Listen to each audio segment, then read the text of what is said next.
Où sont tous les troubles sociaux dont on avait parlé? Non, je dois complimenter encore, comme je l'ai déjà fait, complimenter les Brésiliens.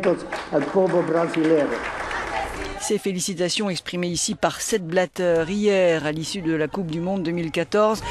Gageons que les Brésiliens n'en ont pas grand-chose à faire. C'est en tout cas ce que semblent dire ces manifestations à la sortie de sa conférence de presse. Certes, les émeutes et les troubles sociaux qui avaient éclaté des mois avant le lancement du mondial et qui faisaient très peur aux organisateurs et aux autorités se sont un peu calmés, le temps d'une mi-temps. Beaucoup de sueur froide.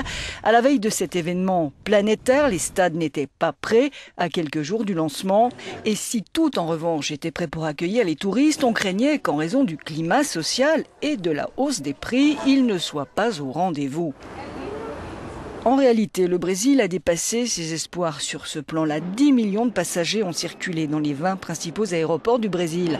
Plus de 692 000 touristes de 203 nationalités différentes seraient entrés sur le territoire en un mois, soit 132% de plus qu'à la même période en 2013. C'est plus qu'en Afrique du Sud en 2010.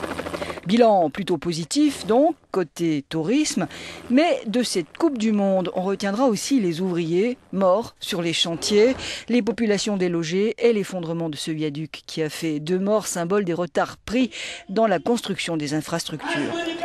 Quant au climat social, s'il s'est apaisé durant le mondial, on le doit beaucoup à une sécurité dénoncée par certains comme excessive. Au total, 100 000 policiers et 50 000 soldats ont été mobilisés.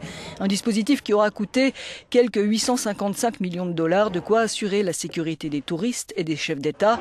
Mais sitôt fini, la rue a repris ses droits.